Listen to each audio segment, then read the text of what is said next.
Bismillah, Bismillahirrahmanirrahim, wa salatu wa salam ala Rasulillah sallallahu alayhi wa sallam, shafal mursalin, wa ala alihi wa sahbihi wa sallim. Rabbi shrah li sadri wa yassir li amri wa hlul 'uqdatan min lisani yafqahu qawli. Assalamu alaikum wa rahmatullahi wa barakatuh. Alhamdulillah. Bien, alors, on va donc, comme j'avais annoncé la semaine dernière, euh, on va donc faire une petite rupture une petite pause, si on peut dire, dans la présentation des articles thématiques du porteur de savoir. On était arrivé, je crois, au sixième ou au cinquième. Bon.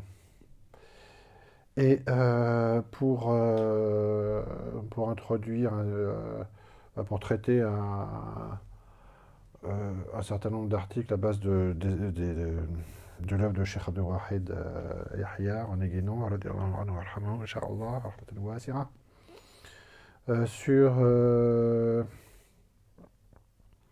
sur le gourou, la présence ou l'absence du le gourou dans le sens, enfin, voilà, parce qu'on on part de là, mais le gourou, donc le shir, parce que dans les écrits de Cheikh Abdul Wahid, gourou et shir sont strictement équivalents. Simplement un problème terminologique qu'il a expliqué clairement et qui est assez simple à comprendre. Et donc il y a un certain nombre d'articles qui traitent de ces sujets pour aboutir aux articles qui en sont le prolongement, c'est l'article d'Olivier Courme, dans le groupe de trois articles qui a déjà été, trois ou quatre articles ont été parus, et pour un quatrième qui viendra, ou d'autres qui viendront prolonger encore, qui était en préparation et qui était déjà, qu'on va formuler, Inch'Allah. Ouais, ça n'étonnera personne. Alors, pourquoi tant traiter de ces questions? Bah, en fait, parce que vraiment, elles se posent comme de manière un peu, de manière évidente, les questions d'enseignement. Finalement, le centre des choses, c'est comment un peu s'actualiser l'enseignement au sein d'une tariqa, en présence ou en absence d'un shir, de nos jours. Et sachant que ça fait partie des thèmes principaux qui ont été à la fondation, à la création du site du porteur de savoir, comme on le sait, comme ça figure dans les différents éditoriaux qu'on trouve sur le site.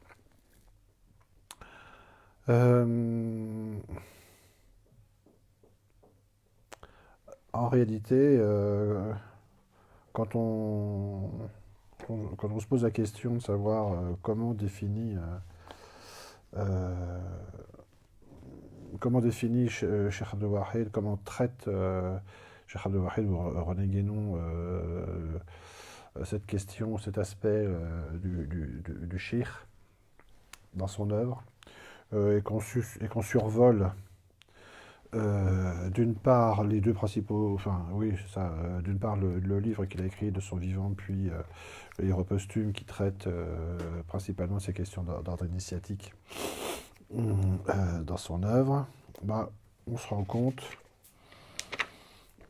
là, quand on survole la table des matières des aperçus sur l'initiation, je survole, enfin, pour donner une idée, voie initiatique, et qu'on regarde tout ce qui traite directement d'initiation, erreurs diverses concernant l'initiation, conditions d'initiation, règles de la régularité initiatique, de la transmission initiatique, de tradition et transmission, des centres initiatiques, organisation initiatique et sectes religieuses, organisation initiatique et société secrète, du secret initiatique, des qualifications initiatiques, des rites initiatiques.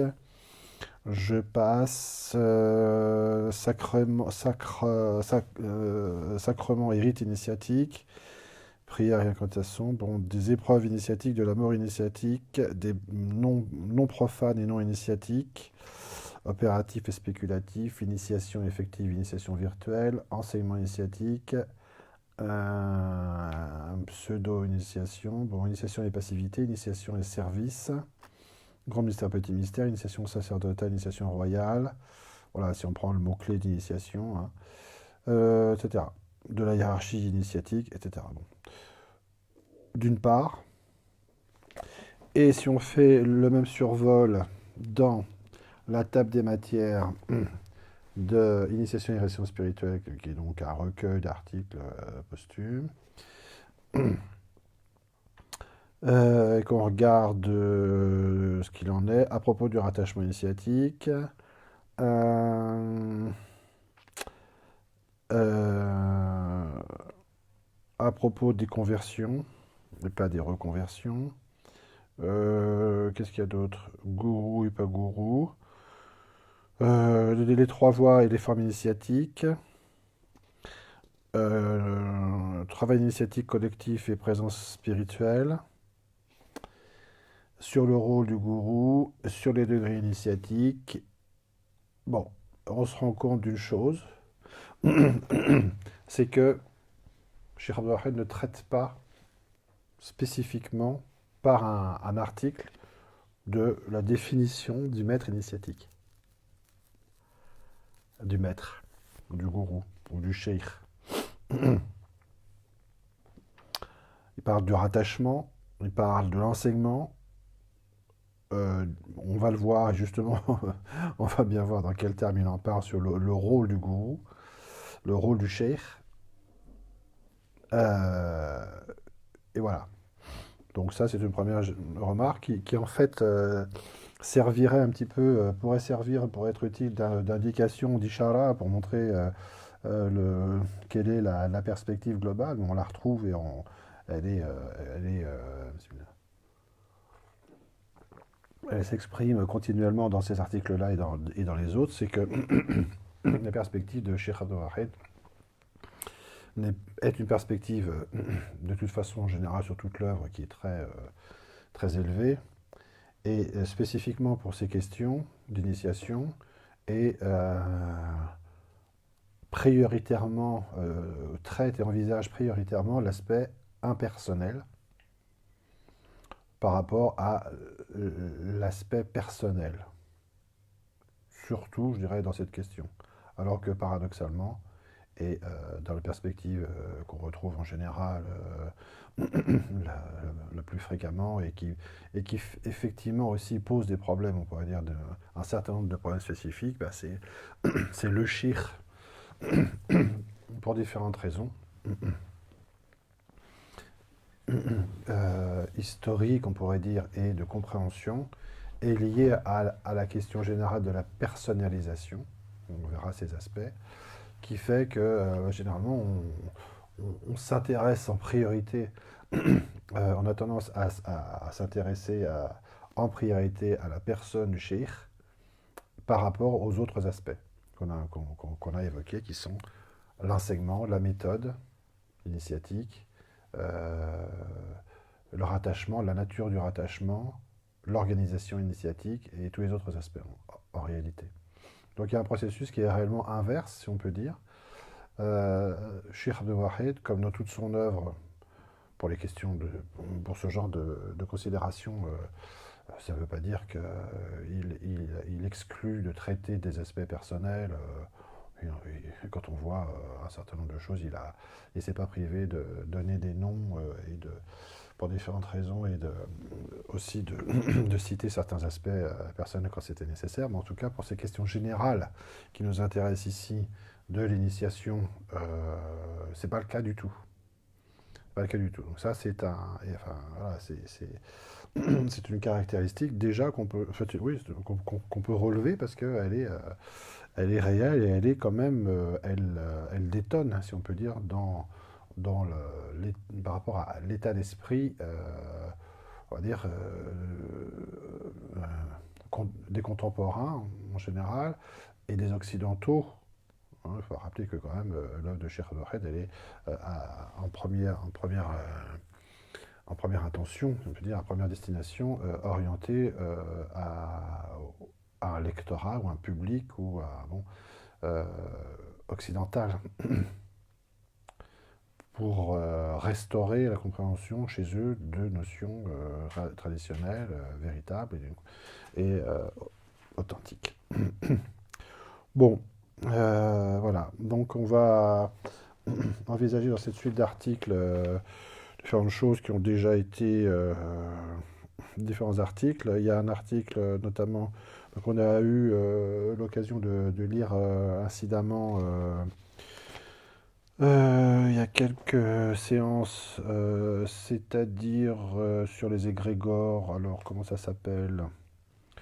Comment ça s'appelle? Ça fait partie de quel livre, ça? Initiation raison spirituelle, je pense, oui. Donc, comment le titre? Bah, voilà, on mettra. Je pense que je vais regrouper ce titre d'article pour qu'on les ait en tête et puis que ce soit facile d'accès. Inch'Allah. Alors, ça s'appelle les égrégores. Voilà, influence spirituelle et égrégores, chapitre 6 de Initiation et réalisation spirituelle, page 64. Donc ça, on l'a lu là, il y a assez récemment, il y a, je crois, 3, 4, 2, 3 séances, 2, 3 jalsa, je sais trop. Enfin, c'est assez récent, on pourra s'y référer facilement. Et considérer que les articles qui vont venir à la suite sont dans le prolongement, c'est-à-dire on va aborder gourou et ou pas gourou, de initiation et réalisation spirituelle, qu'on fera suivre d'un petit article assez court que peut-être aujourd'hui, qu'on avait fait sur le porteur de savoir Upagourou et Upagourou transmetteur, sous la plume d'Olivier Courbe, si on peut dire. Ensuite, sur le rôle du gourou, donc sur le rôle du gourou dans pareil, initiation et réalisation spirituelle, travail collectif et principe et quoi? Présence spirituelle également. Travail initiatique collectif et ligne de force, ça sont des articles. Non, ça c'est un article de Olivier Courbe aussi. Après, ces deux articles, donc sur le rôle du gourou et travail collectif et présence spirituelle, deux articles de Cheikh Abdel Wahed. Et ensuite, bah, les trois articles dont on parlait au départ, transmission et régularité, remarques sur les qualifications du transmetteur, etc. Influence spirituelle du Cheikh fondateur et travail collectif, je ne sais plus comment ça s'appelait. Et puis, quelques articles qui font des prolongements à cela. Donc ça nous met quand même au moins une dizaine d'articles à, à traiter. Comme ça, Inch'Allah, pour essayer de donner une cohérence à toutes ces notions et de les présenter de manière qu'on puisse les avoir facilement disponibles, Inch'Allah. On commence aujourd'hui donc par le chapitre 20 de Initiation et réalisation spirituelle. Je dois avoir quelque part les dates de parution originales, si on peut dire, des premières parutions de ces articles qui ont été réunis ensuite.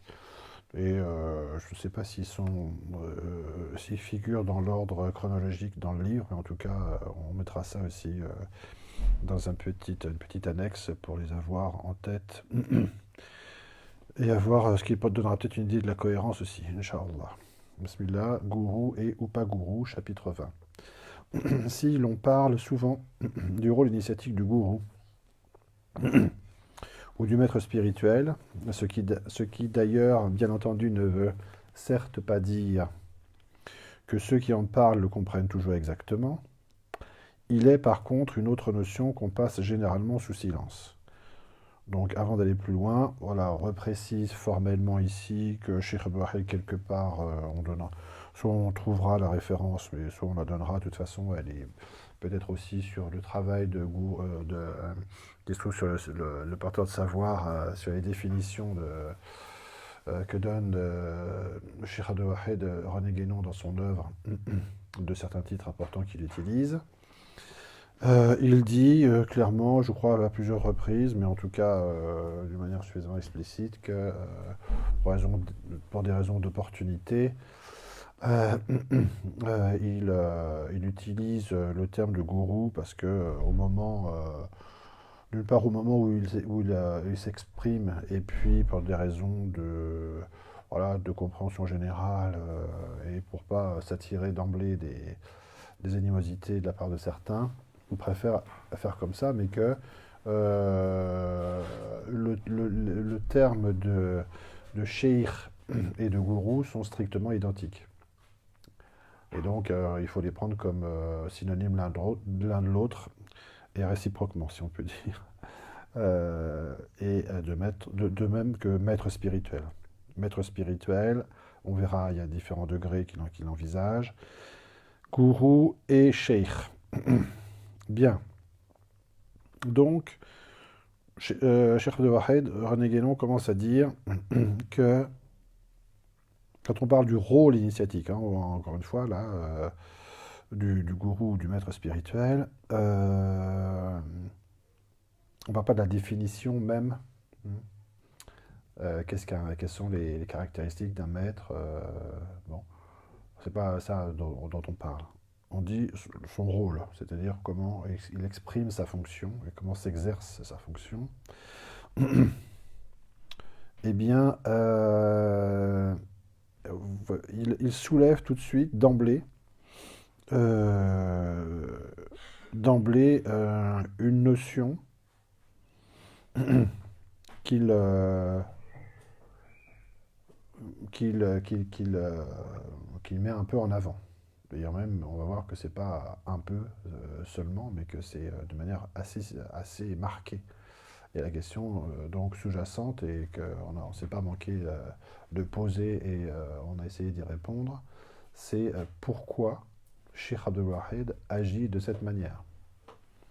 Pourquoi Sheikh Abdul Wahid va chercher cette notion, si on peut dire, dans sa dénomination de la tradition hindoue, et l'exposer et insister tant dans son œuvre, quand il parle du rôle du gourou,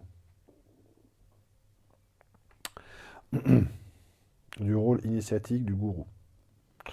Il est par contre une autre notion qu'on passe généralement sous silence. Deux points, c'est celle de ce que la tradition hindoue désigne par le mot Upaguru. Bon, on va voir, moi je n'ai pas de connaissance de sanskrit, d'après ce qu'on peut en comprendre, Upaguru, on pourrait dire, c'est ce qui est en dessous du gourou, hiérarchiquement. Euh, j'ai essayé de traduire peut-être en arabe, mais enfin je ne suis pas non plus un arabisant. Euh, Suffisamment émérite pour ça, mais enfin, Mindoun, peut-être serait un équivalent, c'est ce qui est en dessous, me semble-t-il. On pourra demander la confirmation des gens qui voudraient la donner, Inch'Allah. Et donc, il définit ce dont il s'agit. Ce dont il s'agit, parce que là, il part de la définition, de l'appellation dans la tradition hindoue, mais d'une notion, sous-entendu, d'une notion générale, qui n'est pas simplement, qui peut ne pas être simplement valable à considérer dans cette tradition. C'est d'où son intérêt, d'où l'intérêt qu'on l'étudie et qu'il l'exprime là, parce que si Guénon n'évoquait des notions que des notions hindoues, qu'est-ce qu'on en ferait bien si ça ne servait qu'à cela et aux causes hindoues. Là, il le fait justement parce que c'est d'une notion qui est, on va dire, universelle, et qui a des correspondances dans d'autres traditions. Il faut entendre par là tout être, quel qu'il soit, dont la rencontre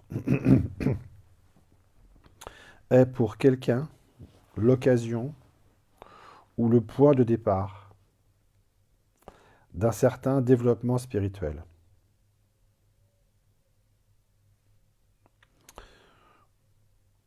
Voilà, donc ça c'est la question de la mise en rapport de l'être par un sabab extérieur, par une cause accidentelle extérieure. Là, pour l'instant, il dit que c'est un être quelconque, tout être, on va dire, qui déclenche, qui est l'occasion d'un processus déclencheur dans l'être de son développement, d'un certain développement spirituel. Donc on voit que c'est effectivement très important. Et que si on pensait que cette définition ne s'appliquait qu'au gourou, eh bien on voit que ce n'est pas le cas. On peut se dire que déjà ça constitue un intérêt en soi sous ce rapport-là. Il n'y a pas que les gourous qui peuvent avoir cette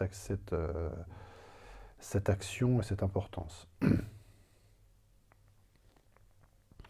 Et d'une façon générale,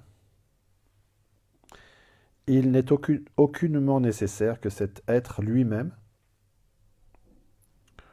soit conscient du rôle qu'il joue ainsi. Donc là,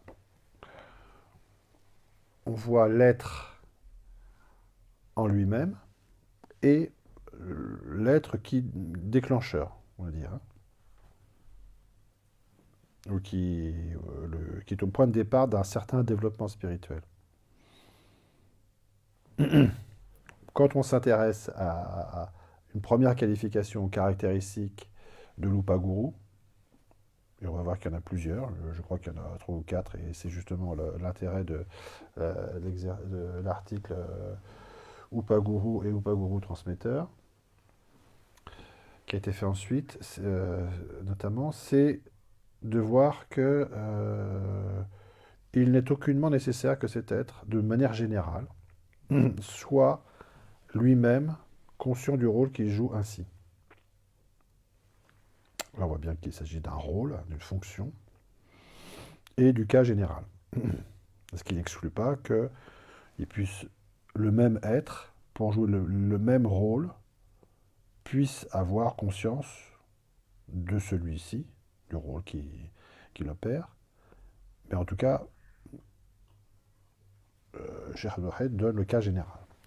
D'une façon générale, il n'est aucunement nécessaire, c'est-à-dire nécessaire, ça peut se faire tout aussi bien d'une autre manière, et ça remplit aussi le rôle d'Upaguru, dans ce cas-là,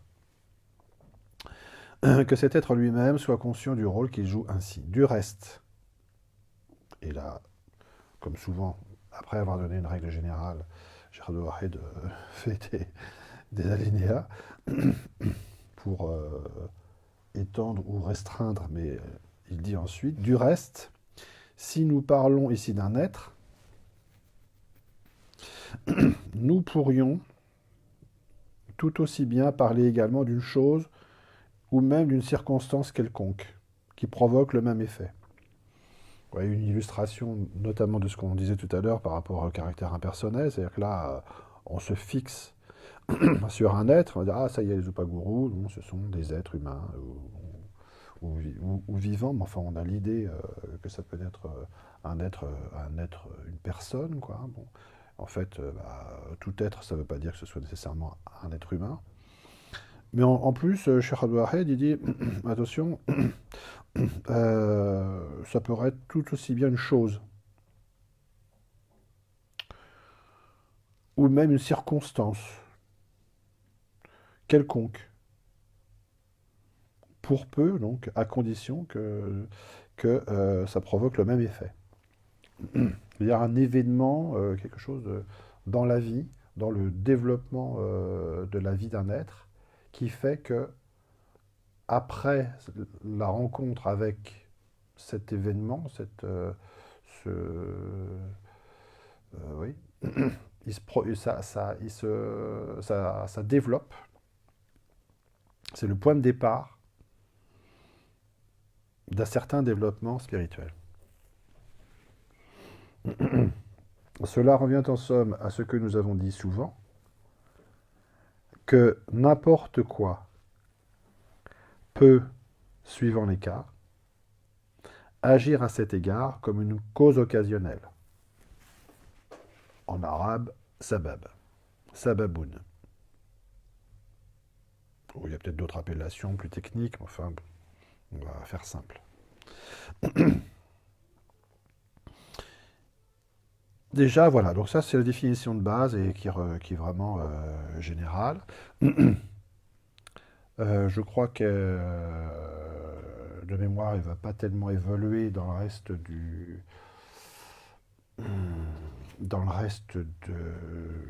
l'œuvre et du chapitre là, de l'article.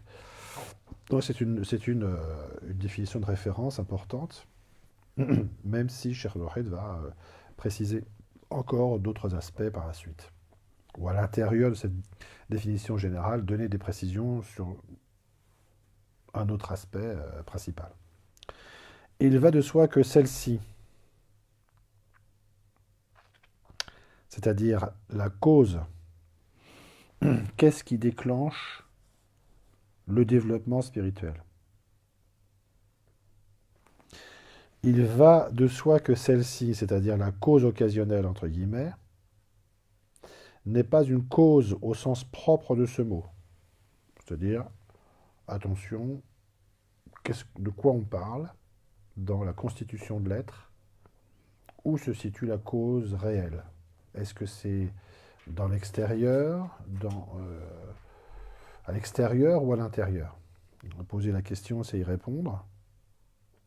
Et encore une fois, comme souvent, on peut rappeler différents livres qui parlent de ces choses-là, mais pour le plus simple, si on peut dire, c'est l'être et le milieu dans la Grande Triade, dernier livre de Cheikh Abdel Wahed.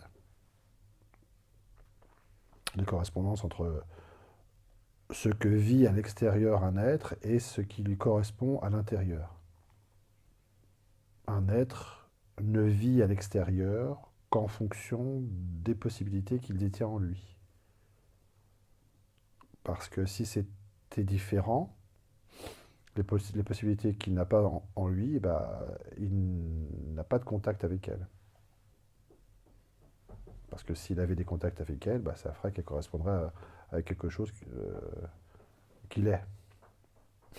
Donc, ça veut dire bien que cette correspondance, elle existe et qu'on ne vit à l'extérieur que des choses qui sont le reflet de possibilités intérieures. Qui s'expriment ou pas, justement. Qui s'expriment ou pas. Et qui s'expriment au sens littéral du terme. Elle s'actualise extérieurement, au moins sous un rapport. Il va de soi que celle-ci, la cause occasionnelle, n'est pas une cause au sens propre de ce mot, c'est-à-dire une cause ontologique, qui fait référence à la nature profonde de l'être. Ce n'est pas une cause au sens propre de ce mot. Alors on pourrait voir l'étymologie, etc. Enfin, on voit de quoi il s'agit, Inch'Allah. Et qu'en réalité, la cause véritable se trouve dans la nature même de celui sur qui s'exerce cette action. Même si on voit qu'extérieurement, elle s'exerce sur lui, en fait, on peut le voir aussi comme ça, et c'est la manière la plus élevée.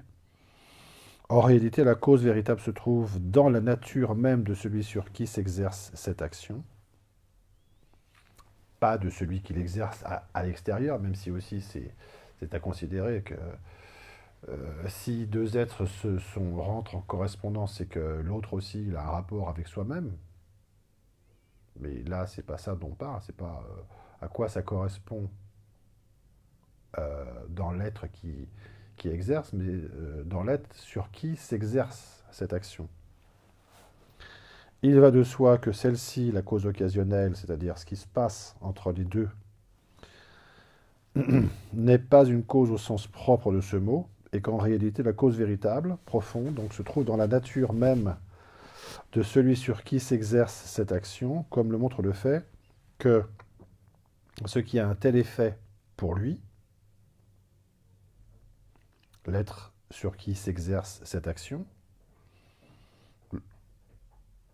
ce qui a un tel effet pour lui peut fort bien n'en avoir aucun pour un autre individu.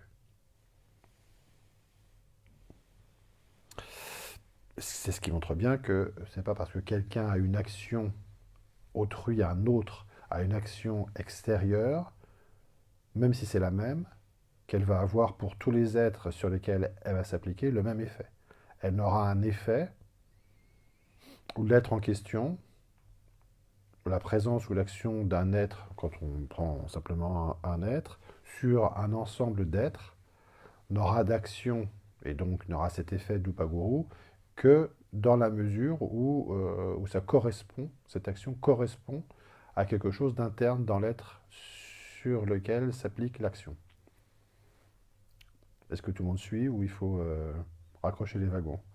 Ouais, comme salam, alhamdulillah, ça faisait longtemps. Bah oui, c'est sûr. Marhaban.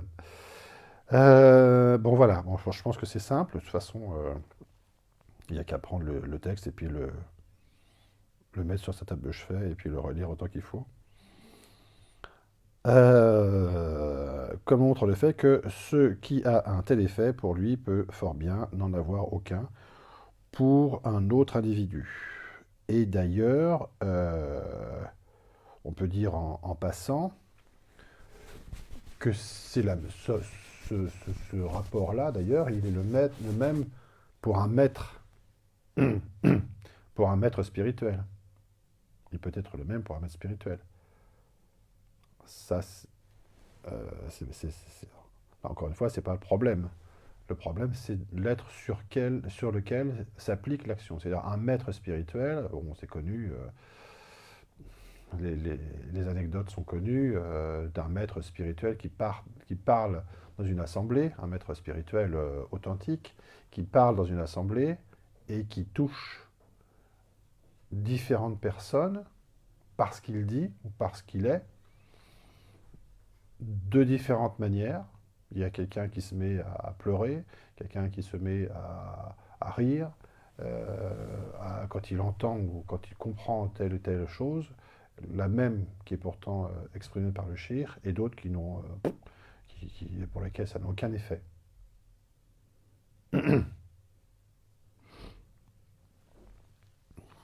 Donc, on voit bien que cette chose-là, elle est comparable dans le cas d'un Upaguru aussi.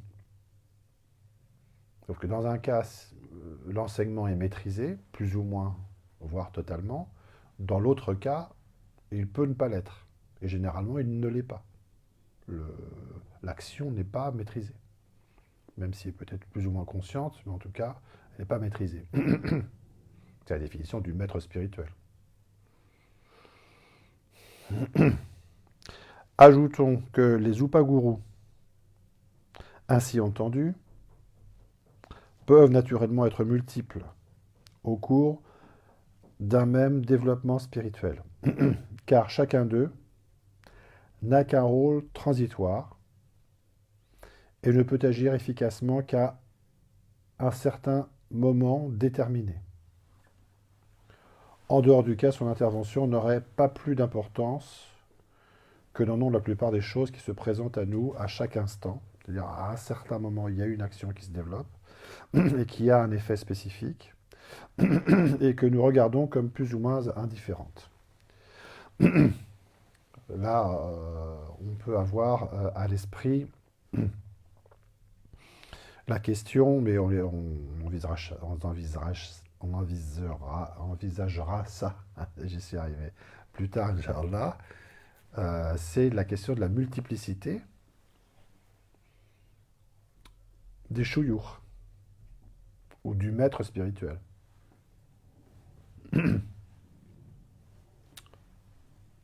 En tout cas, là, c'est pas ça qui est envisagé, mais la multiplicité des Upagurus. Là, Gérard de Wahel encore ne parle pas du maître spirituel, il parle des Upagurus et il dit qu'il peut y en avoir plusieurs. Là, c'est clair. Il n'y a pas de restriction.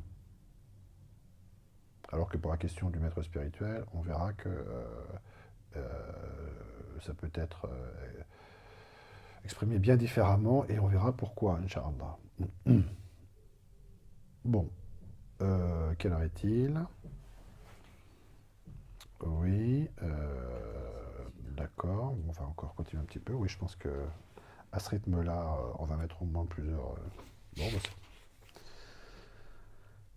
Bismillah, Inch'Allah. La désignation de Lupaguru. Donc là encore, on a une spécificité. C'est qu'on a relevé. C'est enfin, une caractéristique en tout cas, c'est le rôle transitoire à retenir.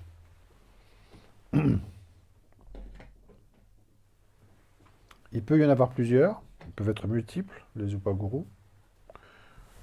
Dans le cas général, il n'est pas nécessaire qu'ils aient conscience du rôle qu'ils accomplissent. Ils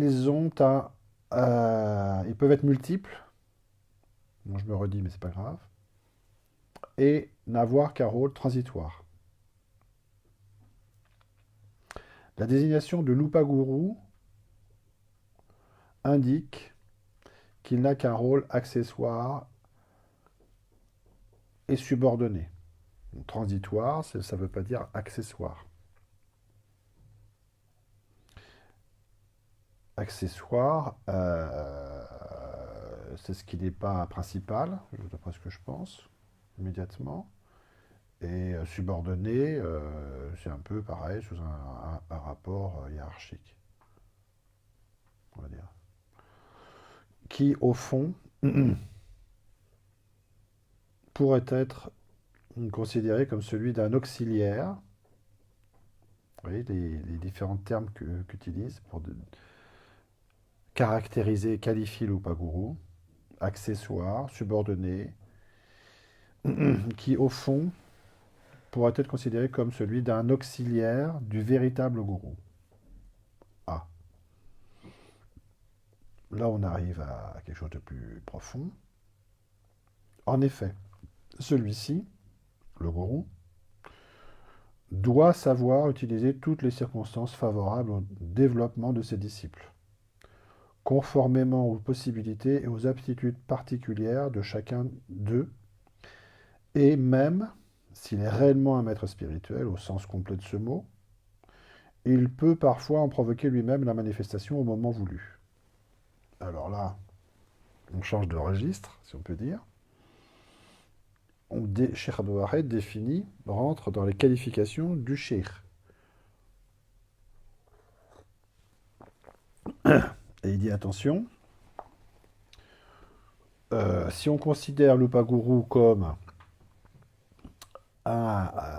exerçant un rôle accessoire, subordonné et auxiliaire d'un véritable gourou, ou les upagurus par rapport à un véritable gourou, alors sachons, faisons attention de bien comprendre que parmi les qualifications du cheikh, du gourou, celui-ci doit, et là on peut se rappeler le chapitre des Futuhat al-Makkiyya sur la vénération des maîtres spirituels d'Ibn Arabi, où il y a vraiment une description typologique exemplaire du cheikh, et relire avec cette conscience et cette optique ce qui est dit dedans, et on va voir de quoi il s'agit. Celui-ci doit, s'il est vraiment un véritable maître spirituel, savoir utiliser toutes les circonstances favorables au développement de ses disciples. C'est-à-dire ça fait partie de sa science. C'est grâce à cela, puisque les circonstances favorables, c'est ce qui permet de mettre en œuvre les possibilités de l'être. Il a cette science, ou ces sciences, qui permettent d'exprimer, de développer, de favoriser, de faciliter les possibilités intérieures d'un être. soit les mêmes chez tout le monde, soit à certains moments, chez certains, certaines possibilités, dans certaines circonstances, euh, circonstances favorables au développement, mais en, se, en, se, en prenant en compte quand même, si on peut dire, ou aussi, que les circonstances elles-mêmes peuvent être euh, parfois, si c'est vraiment un être de haute réalisation, être déclenché par le shirk lui-même. C'est-à-dire qu'il peut agir sur l'ensemble des conditions extérieures et intérieures, parce qu'il n'y a pas que des conditions extérieures, mais même des conditions intérieures de l'être,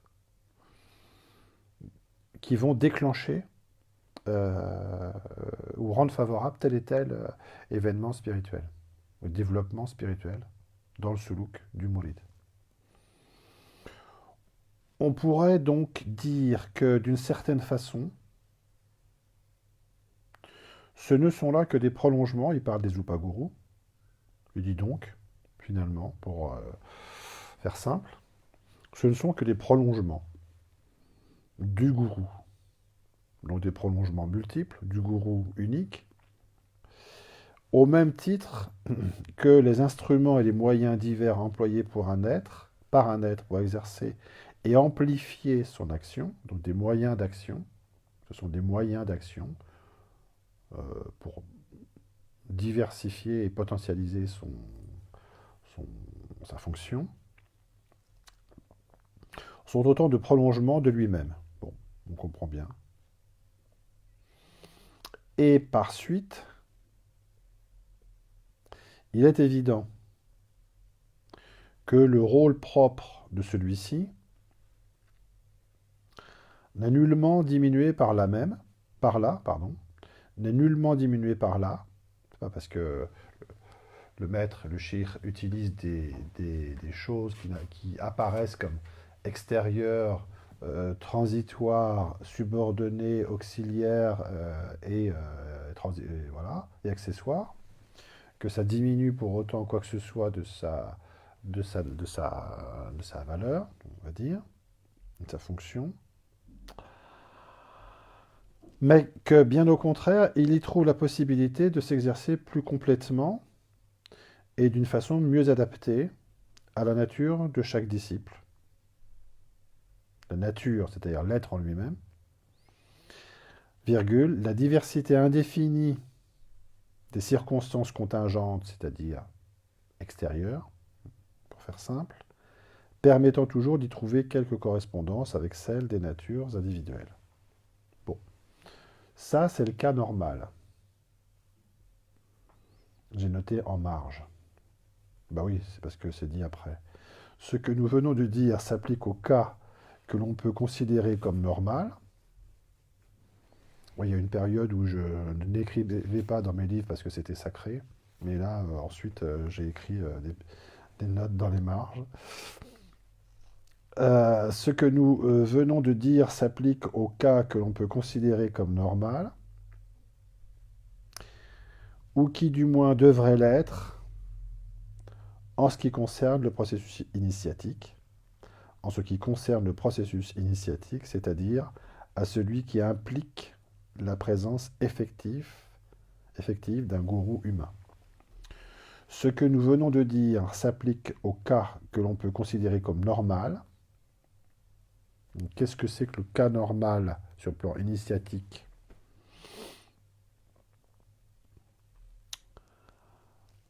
Ou qui du moins devrait l'être en ce qui concerne le processus initiatique, c'est-à-dire à celui qui implique la présence effective d'un gourou humain.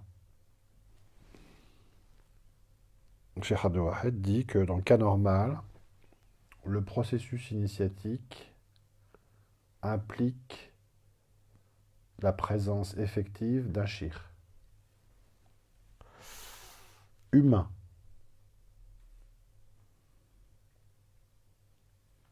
Là, il ne s'agit plus d'un Upaguru, dans le cas normal, hein, d'un être quelconque, mais d'un humain.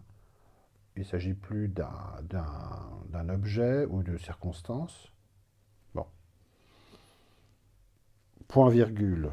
Avant de passer à des considérations d'un autre ordre, virgule, page 164, s'appliquant également aux cas plus ou moins exceptionnels qui peuvent exister en fait, donc en dehors d'un cas théorique, et ensuite, quand on voit les choses dans les faits, s'appliquant également aux cas plus ou moins exceptionnels qui peuvent exister en fait en dehors de celui-là, il convient de faire encore une autre remarque.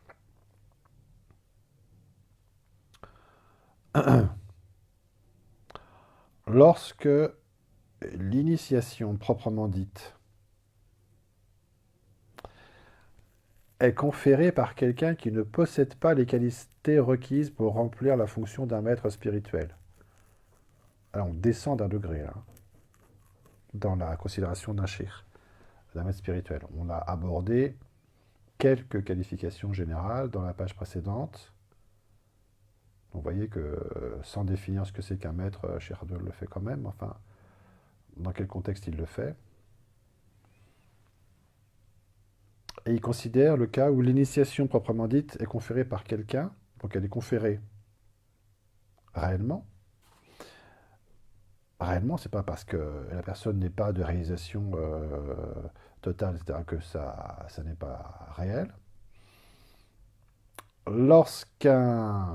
L'initiation proprement dite est conférée par quelqu'un qui ne possède pas les qualités requises pour remplir la fonction d'un maître spirituel, et qui par conséquent agit uniquement comme transmetteur, c'est-à-dire là, il réduit l'initiation à la transmission, sous-entendu de l'influence spirituelle, régulière, transmission régulière de l'influence spirituelle,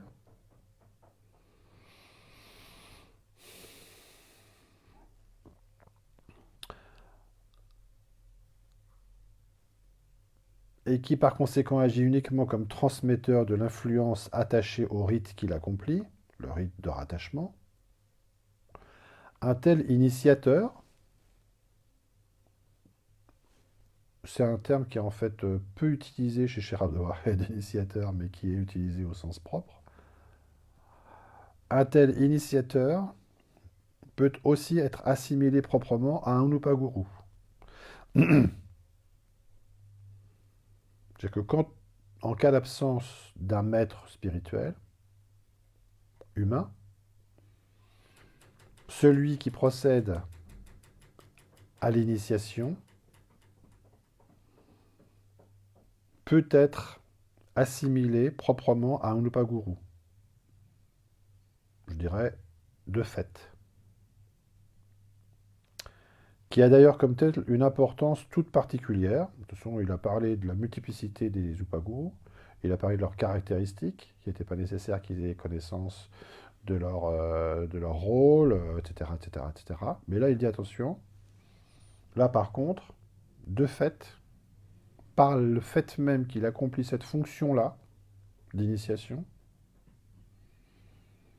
à ce moment-là, un tel initiateur peut aussi être assimilé proprement à un Upaguru, c'est-à-dire comme un déclencheur d'un développement spirituel. Et il précise encore une autre chose,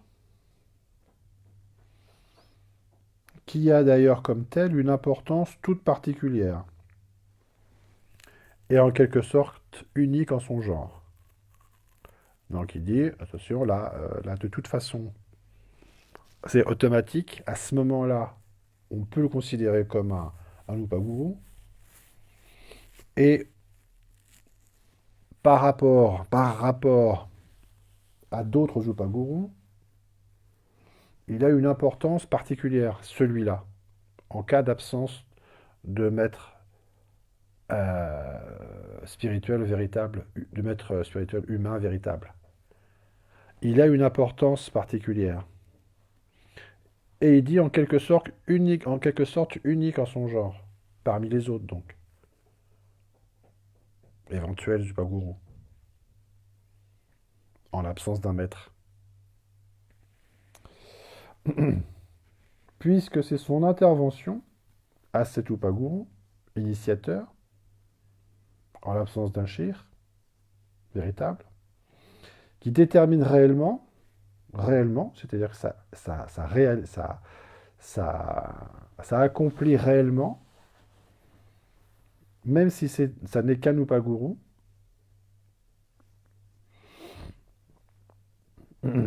dans cette fonction-là, c'est son intervention qui détermine réellement la seconde naissance, entre guillemets,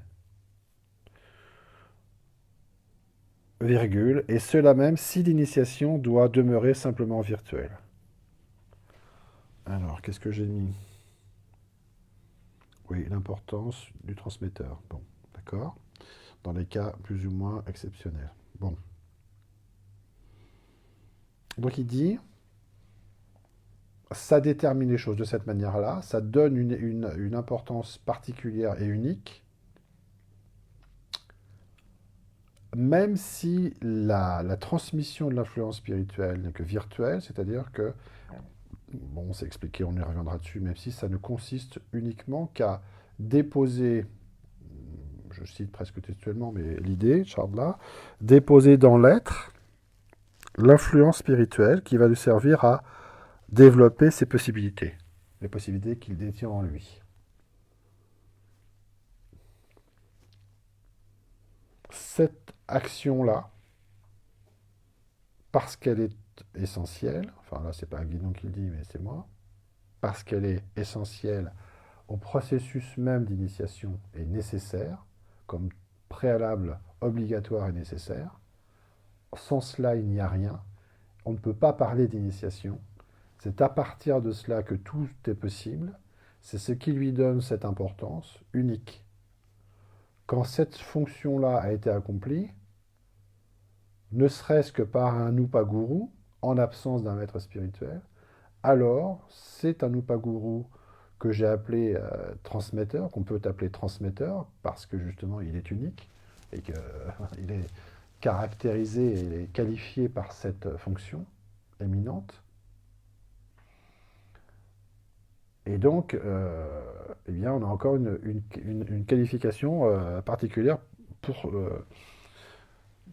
au sein des Upagurus pour cet Upaguru.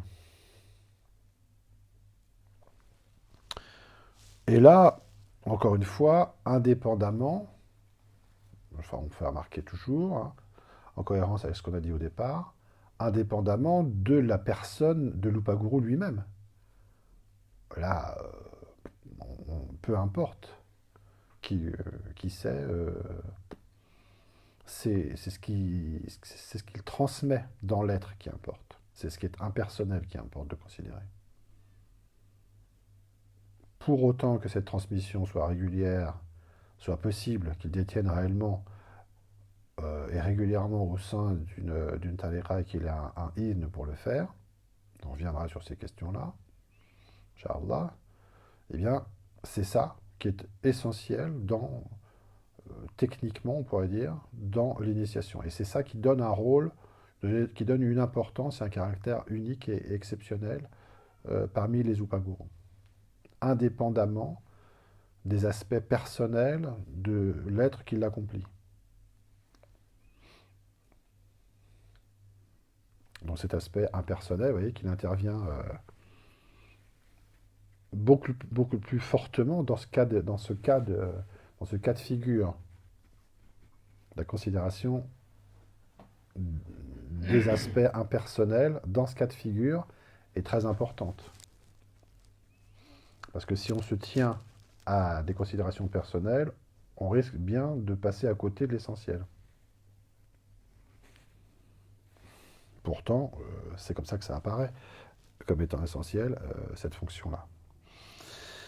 Chez Cheikh Abdel Wahid, ce cas est aussi le seul, attention là, il va y avoir encore une caractéristique, une qualification de l'Upaguru, ça en fait pas mal quand même, depuis le début.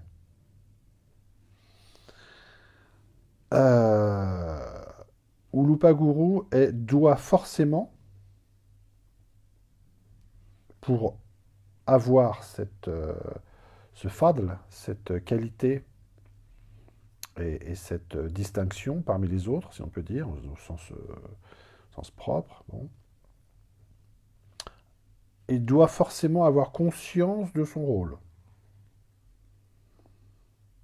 Tout à l'heure, on a commencé par dire que dans le cas général, les Upaguru ne doivent. C'est pas une nécessité qu'ils aient nécessairement voilà, qu'ils aient conscience de ce qu'ils font. Ils peuvent très bien être euh, ce qui va déclencher chez quelqu'un une carrière, enfin un événement spirituel. Mais là, là non. Il faut que l'être, euh, pour avoir cette spécificité de, pour bénéficier de ce caractère spécifique, unique et qu'est-ce qu'il dit, qui ait une importance particulière par rapport aux autres, il faut que l'être en question ait une conscience et forcément avoir conscience de son rôle. Au moins à quelques degrés. Il va loin, Cheikh Abouahid. Il va loin dans la considération du Kali Yuga. Pourquoi je dis ça? Pourquoi on dit ça? Parce que même s'il n'y a pas de cheikh vivant, corporellement vivant, le cheikh véritable, cette fonction-là, qui est essentielle, peut être accomplie valablement, même si elle n'est que virtuelle, et tout à fait régulièrement, par des êtres qui n'ont pas de qualification personnelle euh, spécifique, en dehors de toute qualification personnelle, pour peu qu'ils soient autorisés à le faire, qu'ils détiennent l'influence spirituelle qu'ils transmettent, évidemment, autrement ça n'a pas de sens, et qu'ils aient conscience de leur action, de leur fonction. Même dans des conditions extrêmes de, de, de, de, de, de raréfaction et d'appauvrissement euh, cyclique et de dégénérescence cyclique. C'est pour ça que Cheikh Abdul Wahid insiste tant là-dessus. Wallahu a'lam.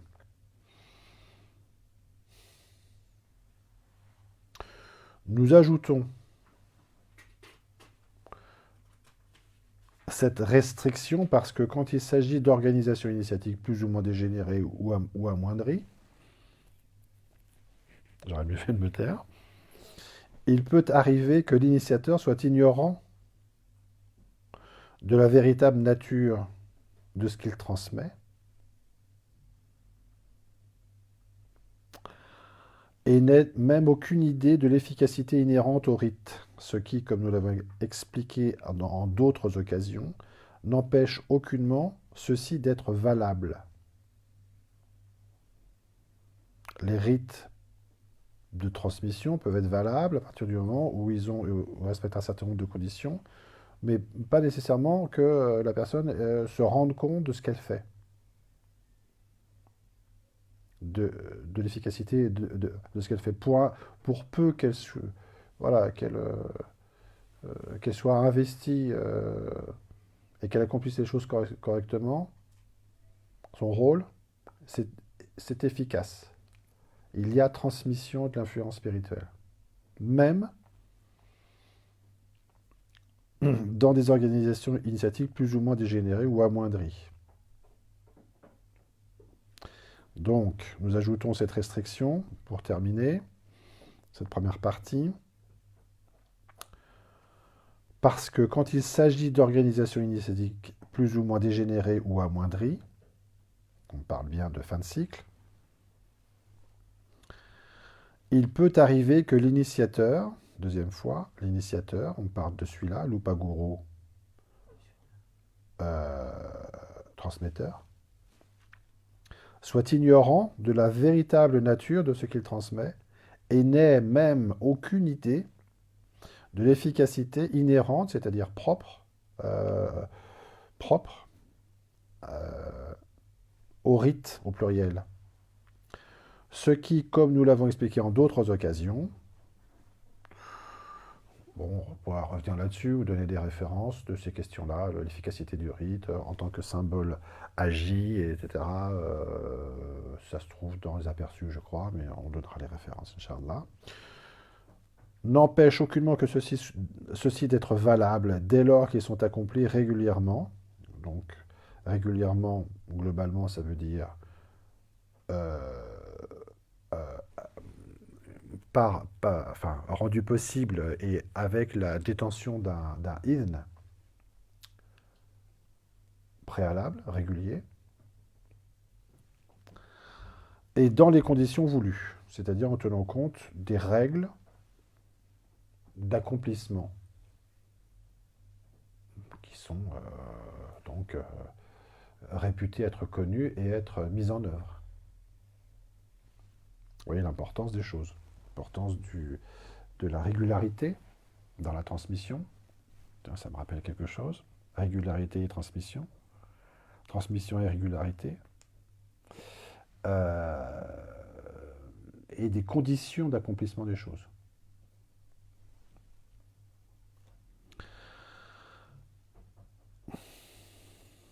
Seulement, il est bien entendu que faute d'un gourou, donc d'un maître spirituel réalisé, authentique, sous ce rapport-là, l'initiation reçue, c'est-à-dire la baraka, l'influence spirituelle, ainsi, reçue ainsi, risque fort de ne jamais devenir effective, c'est-à-dire de rester à son état virtuel, comme une graine qu'on a déposée mais qui ne se développe pas, ou qui se développe et qui ne donne pas de fruits. Cet symbolisme de, de développement de la graine est connu, bien connu. Sauf pourtant dans certains cas d'exception dont nous parlerons peut-être une autre fois.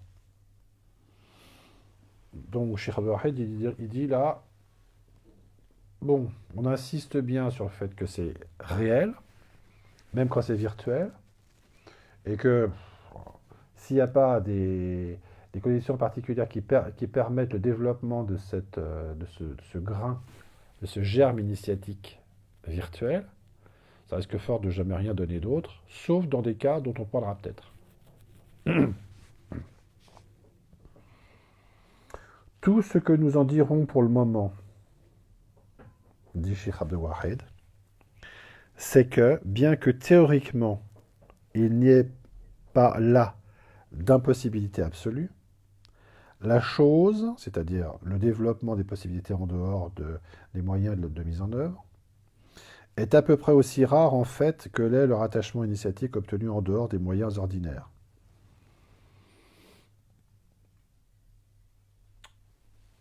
De sorte qu'il est en somme peu utile de l'envisager quand on veut s'en tenir à ce qui est susceptible de l'application la plus étendue. Cela dit, nous reviendrons à la considération des upagurus en général lors de la prochaine lecture, Inch'Allah. On va s'arrêter là pour l'instant et puis on reprendra après le Maghreb pour la fin de ce chapitre très important et en prolongeant un petit peu par la lecture de Upaguru et Upaguru transmetteur. Inch'Allah. Wassalamu alaikum wa rahmatullah. Préparez vos questions en France et en Tunisie et ailleurs, si vous en avez. Marhaba li jami'. Wassalamu alaikum wa rahmatullah wa barakatuh.